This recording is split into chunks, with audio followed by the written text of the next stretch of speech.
नमस्कार, मैं Ravindra Kumar, lecturer political science, government senior secondary school Jatlana, जिला यमुनानगर।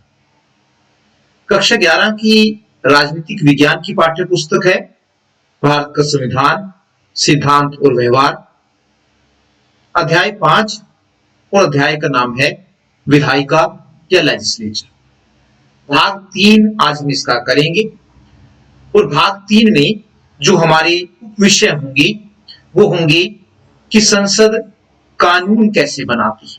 ये एक महत्वपूर्ण प्रश्न है क्योंकि संसद का मुख्य काम या विधायिका का मुख्य काम कानून बनाना है, तो कानून बनते कैसे हैं, इसमें हम कानून बनाने के चरण जानेंगे और साथ में कानून को जो स्वीकृति देने का राष्ट्रपति का मुख्य काम है, तो कानून को स्वीकृति देने के बारे में राष्ट्रपति की वीटो पावर या फिर हम उसको कहते हैं पॉकेट वीटो के बारे में भी इसी भाग में आपको बताएंगे। संसद कानून कैसे बनाती है। पहले भाग में हमने आपको सरकार के 3 अंग बताए थे, विधायिका, कार्यपालिका और न्यायपालिका। सभी देशों में विधायिका को अलग अलग नामों से जाना जाता है, हमारे भारत में उसको संसद कहते हैं। तो विधायिका का जो मुख्य काम है वो है कानून बनाना। लेकिन प्रश्न पैदा होता है कि संसद कानून कैसे बनाती है। संसद का मुख्य काम अपनी जनता के लिए कानून बनाना होता है, लेकिन प्रश्न यह पैदा होता है कि कानून बनता कैसे। वास्तव में कानून बनाना एक जटिल काम होता है। इसके लिए एक निश्चित प्रक्रिया अपनाई जाती है, प्रोसेस होती है कानून बनाने की, और उसके कई चरण होते हैं, कई स्टेप्स होते हैं। इन सभी चरणों को पार करने के बाद ही कानून बनाने की प्रक्रिया पूरी होती है। तो वो हम आपको इस भाग में बताएंगे कि वो स्टेप्स कौन कौन से हैं, सबसे पहले क्या होता है, उसके बाद क्या होता है। लेकिन सबसे पहले कानून बनाने के लिए संसद के सामने जो प्रस्ताव या मसौदा पेश किया जाता है, एकदम से उसको कानून का रूप नहीं दिया जाता है, तो पहले उसका फ्रेम पेश किया जाता है जो भी कानून बनाना होता है। तो कानून बनाने के लिए संसद के सामने जो प्रस्ताव या जो मसौदा पेश किया जाता है, ड्राफ्ट पेश किया जाता है, उसको बिल या फिर विधेयक कहते हैं। पहले वो विधेयक के रूप में पेश किया जाता है। तो आमतौर पर अगर हम विधेयक देखें तो विधेयक है वो 3 प्रकार के होते हैं जो कानून बनाने से पहले संसद में पेश करने पड़ते हैं। उसमें पहला है साधारण विधेयक। साधारण विधेयक आगे 2 प्रकार के होते हैं, साधारण बिल जिनको हम कहते हैं, तो ये 2 प्रकार के होते हैं। उसमें नंबर 1 है सरकारी विधेयक। जो बिल आपको मैंने आपको बता दिया है कि जो भी कानून बनाना होता है सबसे पहले उसका ड्राफ्ट पेश किया जाता है, मसौदा पेश किया जाता है, उसको बिल या विधेयक कहते हैं। तो सरकारी जो विधेयक है, जो बिल सरकार के किसी मंत्री द्वारा संसद के किसी भी सदन में पेश किया जाता है। एक महत्वपूर्ण बात और यहाँ बताना जरूरी है कि साधारण विधेयक किसी भी सदन में पेश किए जा सकते हैं, उनके ऊपर ऐसी कोई पाबंदी नहीं है कि वो सिर्फ लोकसभा में ही पेश किए जाएंगे। तो मैंने आपको बताया साधारण विधेयक आगे 2 प्रकार के होते हैं। सरकारी विधेयक, जो बिल सरकार की किसी मंत्री द्वारा संसद के किसी भी सदन में पेश किए जाते हैं उन्हें सरकारी विधेयक कहते हैं। यानी कहने का सिंपल सा मतलब ये है कि जो बिल मंत्री पेश करते हैं उनको सरकारी विधेयक कहते हैं। और गैर सरकारी विधेयक, जब संसद का कोई भी सदस्य संसद के किसी भी सदन में बिल पेश करता है तो इसे गैर सरकारी विधेयक कहते हैं। दोनों में मामूली सा अंतर यही है, जब मंत्री पेश करता है तो सरकारी विधेयक कहलाता है, और जब संसद का कोई भी सदस्य किसी बिल को कानून बनाने के लिए संसद के किसी भी सदन में पेश करता है तो उसको गैर सरकारी विधेयक कहते हैं। एक धन बिल होते हैं। धन बिल के बारे में हम आपको विस्तार से कई बार बता चुके हैं। धन बिल की परिभाषा संविधान की धारा 110 में दी गई है। भाग 1 में इसके बारे में आपको विस्तार से बताया गया है। कोई बिल धन बिल है या नहीं, इसका निर्णय लोकसभा का अध्यक्ष करता है, और धन बिल हमेशा लोकसभा में ही पेश किया जाता है। धन बिल किसी राज्यसभा में पेश नहीं उसको कर सकते हैं। तो ये भी क्योंकि पैसे से संबंधित मामला होता है। संविधान संशोधन विधेयक, जो तीसरे प्रकार के विधेयक हैं, वो है संविधान संशोधन विधेयक। संविधान में संशोधन करने के लिए जो बिल पेश किया जाता है उसे संविधान संशोधन विधेयक कहते हैं। तो इस प्रकार 3 प्रकार के विधेयक संसद में पेश किए जाते हैं: साधारण विधेयक, धन बिल और संविधान संशोधन विधेयक। भारत में कानून निर्माण के चरण कौन कौन से हैं? तो भारत में कानून निर्माण प्रक्रिया के वास्तव में 6 चरण हैं। 6 चरणों को पार करके कोई बिल कानून का रूप लेता है।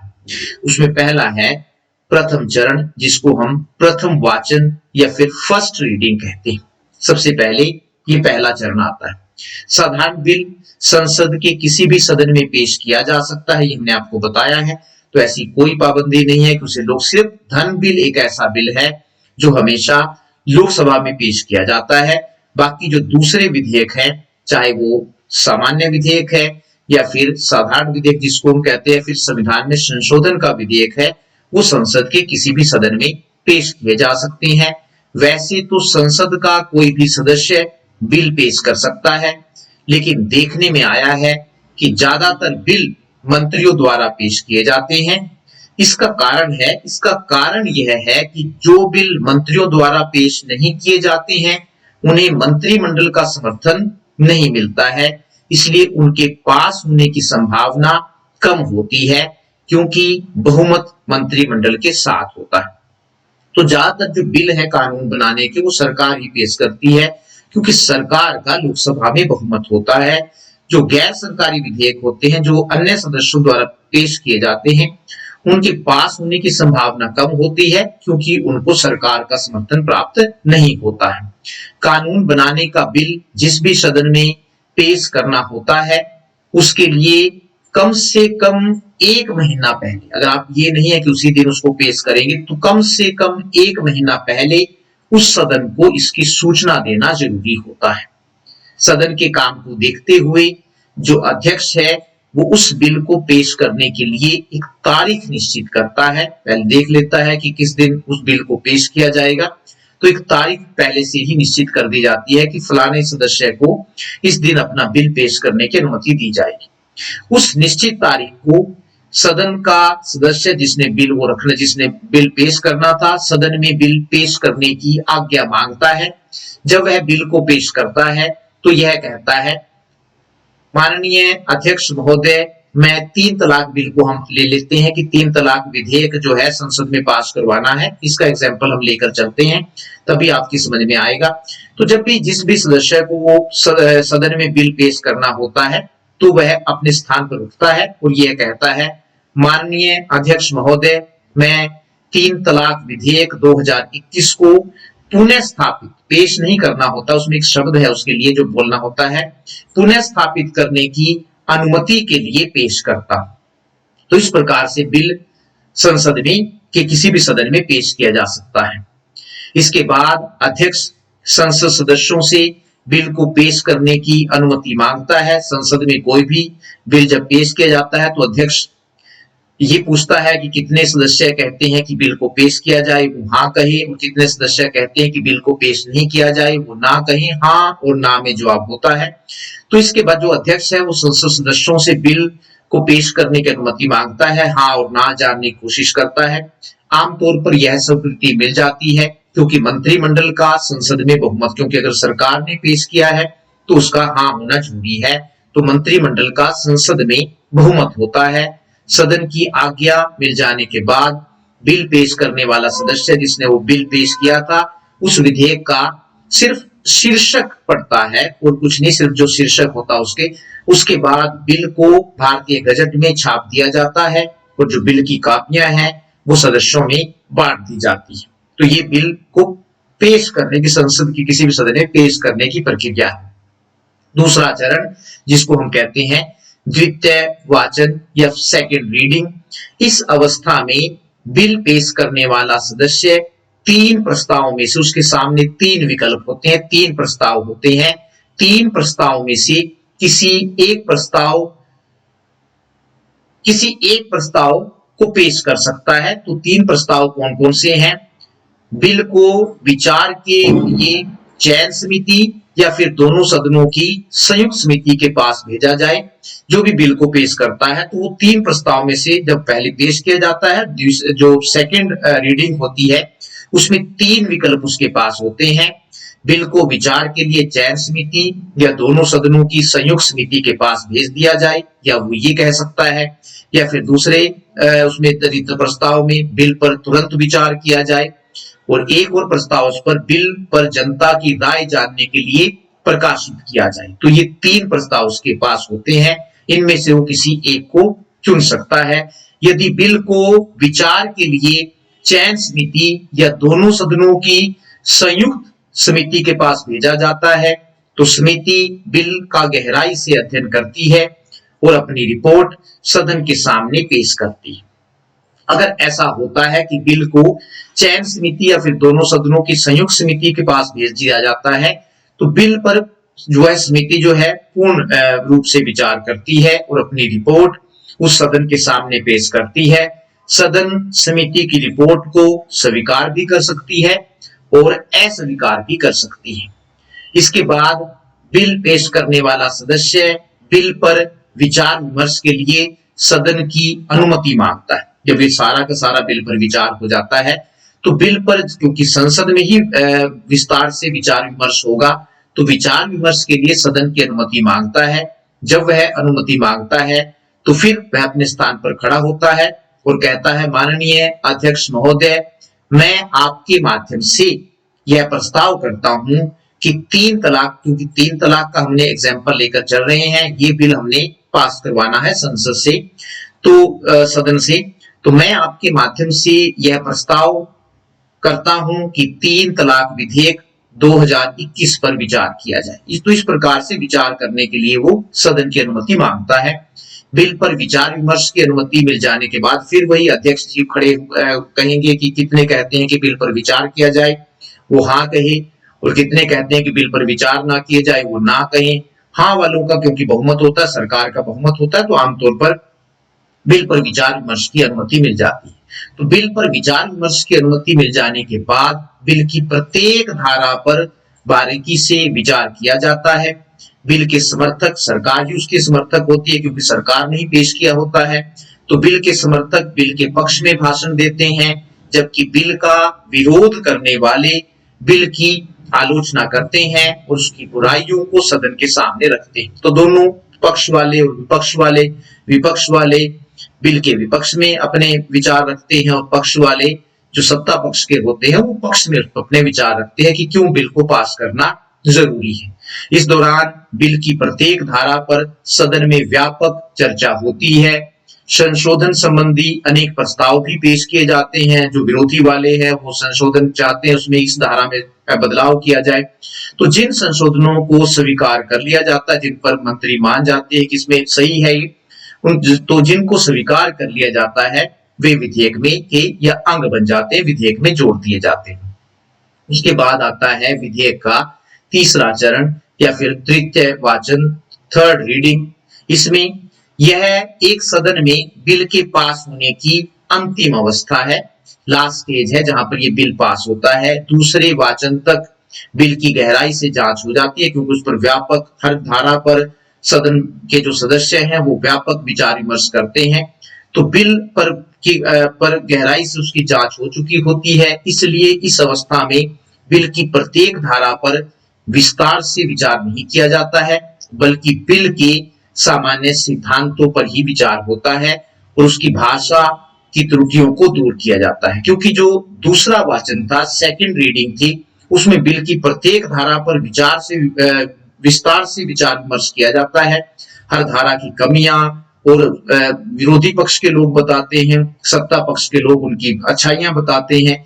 तो जो तीसरा वाचन, थर्ड वाचन होता है, तो उसमें दोबारा उस पर गहराई से विचार विमर्श नहीं होता है, या प्रत्येक धारा पर विस्तार से विचार विमर्श नहीं होता है, बल्कि सिर्फ सामान्य सिद्धांतों पर विचार होता है और जो भाषा की त्रुटियां बिल में रह जाती हैं उनको दूर किया जाता है। इसके बाद बिल को पेश करने वाला सदस्य विधेयक को पास करने के लिए सदन में प्रस्ताव रखता है, और जब वह ऐसा प्रस्ताव रखता है तो वह यह कहता अपने स्थान पर खड़ा होता है और कहता है कि माननीय अध्यक्ष महोदय, मैं प्रस्ताव करता हूं कि 3 तलाक विधेयक 2021 को पारित किया जाए। इसके बाद अध्यक्ष विधेयक को पास करवाने के लिए सदन की हाँ और ना जानता है, ये मैंने आपको बताया है कि जब भी कोई परमिशन लेनी होती है तो ये कहा जाता है कितने कहते हैं हाँ और कितने कहते हैं ना, who says yes, who says no.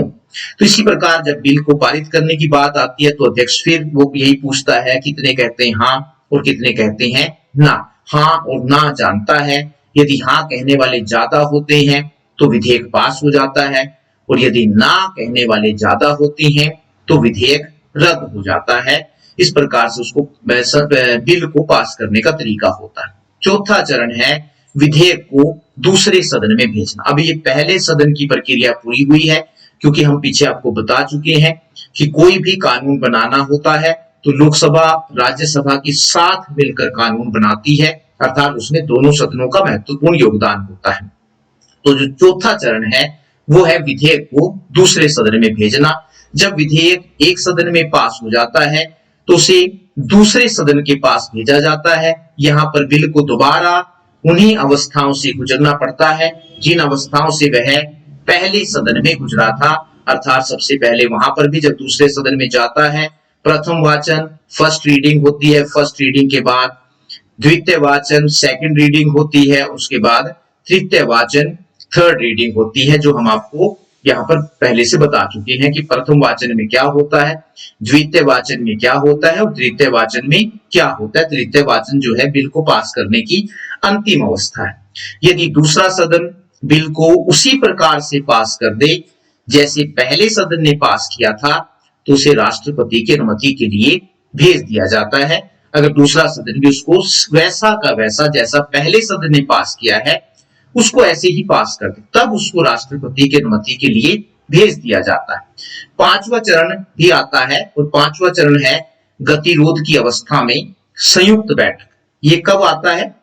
यदि दूसरा सदन पहले सदन द्वारा पास किए गए बिल को अस्वीकार कर दे या बिल्कुल उसको मानने से इनकार कर। वैसे तो चौथे चरण में ही बिल को राष्ट्रपति के पास भेज दिया जाता है, लेकिन यदि दूसरा सदन जब उसके पास भेजा जाता है बिल को पास करने के लिए उसको अस्वीकार कर दे या बिल में कुछ ऐसे संशोधन पेश कर दे जो पहले सदन को स्वीकार न हो, तो ऐसी स्थिति को दोनों सदनों के बीच बिल को पास करने के बारे में गतिरोध माना जाता है। अगर ऐसा हो जाए कि पहला सदन उसको पास कर दे और दूसरा सदन उसको अस्वीकार कर दे या दूसरा सदन बिल में कुछ ऐसे संशोधन कर दे तो जो पहले सदन को मंजूर ना हो, तो ऐसी स्थिति को हम गतिरोध या मतभेद कहते हैं। और यदि यह गतिरोध 6 महीने तक चलता रहे तो 6 महीने की अवधि समाप्त होने पर राष्ट्रपति दोनों सदनों की संयुक्त बैठक बुलाता है।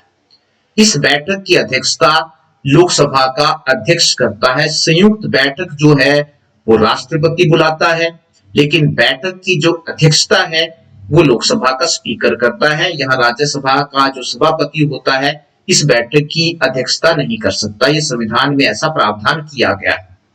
यदि दोनों सदनों में बिल को लेकर मतभेद हो जाए, यदि इस बैठक में उपस्थित सदस्य बिल को पास कर दें तो इसे दोनों सदनों द्वारा पास समझा जाता है। इसके बाद उसे राष्ट्रपति की स्वीकृति के लिए भेज दिया जाता है। यहाँ एक महत्वपूर्ण बात जो आपको बतानी है, संयुक्त बैठक में जो अगर हम देखें जो सरकार, क्योंकि लोकसभा में सदस्यों की संख्या ज्यादा होती है जबकि राज्यसभा में सदस्यों की संख्या कम होती है, तो उस हिसाब से देखें तो जब भी संयुक्त बैठक होती है तो आमतौर पर बिल पास ही हो जाता है, क्योंकि वहां पर सरकार का बहुमत होता है। तो अगर जो भी इसमें निर्णय होता है चाहे वो कुछ भी हो तो उसके बाद स्वीकृत हो जाता है तो बिल को राष्ट्रपति की स्वीकृति के लिए भेज दिया जाता है। संविधान संशोधन विधेयक पर दोनों सदनों में गतिरोध पैदा होने पर, क्योंकि साधारण विधेयक पर यदि दोनों सदनों में गतिरोध पैदा हो जाए तो उसके लिए तो संविधान में ये कह रखा है कि साधारण विधेयक पर दोनों सदनों में गतिरोध पैदा हो जाता है तो राष्ट्रपति दोनों सदनों की संयुक्त बैठक बुलाएगा। लेकिन यदि संविधान संशोधन विधेयक पर दोनों सदनों में गतिरोध पैदा हो जाए तो ऐसी स्थिति में क्या होगा, यहाँ यह बात बताना जरूरी है कि यदि संविधान संशोधन विधेयक पर दोनों सदनों में गतिरोध पैदा हो जाए तो उस स्थिति में गतिरोध को दूर करने के लिए राष्ट्रपति दोनों सदनों की संयुक्त बैठक नहीं बुला सकता है, क्योंकि उस संविधान में इस बात का कोई वर्णन नहीं है। संविधान में सिर्फ इतना लिखा हुआ है कि यदि संविधान संशोधन विधेयक पेश होता है तो दोनों सदनों द्वारा उसे अपने बहुमत से पास करना जरूरी है। यदि एक सदन उसको अस्वीकार कर दे तो ऐसी स्थिति में संयुक्त दोनों सदनों की संयुक्त बैठक नहीं बुलाई जा सकती है। छठा चरण है, लास्ट वाला चरण है, और वो है राष्ट्रपति की स्वीकृति। कानून निर्माण प्रक्रिया का यह अंतिम चरण है। संसद के दोनों सदनों से पास होने के बाद बिल को राष्ट्रपति की स्वीकृति के लिए भेजा जाता है। यदि राष्ट्रपति बिल पर अपने हस्ताक्षर कर देता है तो बिल कानून बन जाता है। पहले वह विधेयक होता है, राष्ट्रपति यदि उस पर स्वीकृति दे देता है तो वह कानून, क्योंकि हमारे भारत में पूरे देश का जो शासन है वो राष्ट्रपति के नाम पर चलाया जाता है, तो बिल पर अंतिम स्वीकृति देने का काम भी राष्ट्रपति ही करता है। तो यदि राष्ट्रपति बिल को स्वीकृति दे दे तो वह कानून का रूप धारण कर लेता है। राष्ट्रपति चाहे तो राष्ट्रपति के पास एक और विकल्प है, यदि वह चाहे तो कुछ संशोधनों के साथ बिल को पुनः विचार के लिए संसद के पास भेज सकता है। यदि राष्ट्रपति को लगता है कि उसमें कुछ संशोधन की जरूरत है तो वह उन संशोधनों के साथ बिल को दोबारा विचार के लिए संसद के पास भेज सकता है। यदि संसद के दोनों सदन दोबारा उसे बहुमत से पास करके राष्ट्रपति की स्वीकृति के लिए भेजे तो राष्ट्रपति को उस बिल को अपनी स्वीकृति देनी ही पड़ती है। दोबारा वो उसको वापस नहीं कर सकता। एक बार वो ऐसा कर सकता है कि यदि वो बिल से संतुष्ट न हो तो कुछ संशोधनों, अब चाहे संसद उन संशोधनों को माने या ना माने, यदि वह उसे अपने बहुमत से पास कर देती है तो राष्ट्रपति को ऐसी स्थिति में दोबारा अपनी स्वीकृति देनी ही पड़ती है। एक और है महत्वपूर्ण बात जो यहाँ पर बताना जरूरी है, और वो है राष्ट्रपति की वीटो पावर या पॉकेट वीटो। हमारे यहाँ पर ये दी गई है राष्ट्रपति को। बिल को स्वीकृति देने के बारे में राष्ट्रपति के पास वीटो पावर, जिसको निषेधाधिकार भी कहते हैं, इसको कई बार हम वीटो पॉकेट वीटो भी कहा जाता है, वो भी कहते हैं, वो दी गई है राष्ट्रपति को। संसद द्वारा पास किए गए प्रत्येक बिल को राष्ट्रपति की स्वीकृति के लिए भेजा जाता है, क्योंकि अंत में राष्ट्रपति की स्वीकृति लेना जरूरी होता है। लेकिन संविधान में राष्ट्रपति के लिए बिल को स्वीकृति देने के लिए कोई समय सीमा तय नहीं की गई। एक महत्वपूर्ण बात है कि राष्ट्रपति, ऐसा संविधान में कहीं नहीं लिखा हुआ है कि राष्ट्रपति इतनी समय अवधि में बिल को अपनी स्वीकृति देगा। हाँ, ये जरूर कह रखा है कि संसद के दोनों सदनों द्वारा जिस बिल को राष्ट्रपति के पास पास करने के बाद राष्ट्रपति के पास भेजा जाए, लेकिन राष्ट्रपति उसे कितने समय अवधि में या कितने दिनों में कब तक स्वीकृति देगा, ऐसा संविधान में कहीं नहीं किया गया है, कहा वर्णन किया गया है। तो संविधान में राष्ट्रपति के लिए बिल को स्वीकृति देने के बारे में कोई समय सीमा तय नहीं की गई है। अतः यह राष्ट्रपति के विवेक पर निर्भर करता है कि वह कब बिल को स्वीकृति देगा। ये राष्ट्रपति का अपना विवेक है। कई बार राष्ट्रपति बिल को स्वीकृति देने में जानबूझकर देरी करता है। उदाहरण के लिए 1986 में संसद ने भारतीय पोस्ट ऑफिस संशोधन विधेयक पारित किया था। यह विधेयक प्रेस की स्वतंत्रता को छीनता था, इसलिए तत्कालीन राष्ट्रपति ज्ञानी जैल सिंह ने इस पर कोई निर्णय नहीं लिया था। तो राष्ट्रपति के पास एक और पावर दे रखी है, पॉकेट वीटो। वो अगर बिल उसको लगता है कि कोई बिल ऐसा है जो राष्ट्रहित में नहीं है तो वो उसको अपने पॉकेट में रख सकता है। स्वीकृति मतलब ये जरूरी नहीं है कि राष्ट्रपति उसे अपनी स्वीकृति देगा। तो ऐसा राष्ट्रपति ज्ञानी जैल सिंह के समय 1986 में ऐसा हुआ था। धन्यवाद, नमस्कार।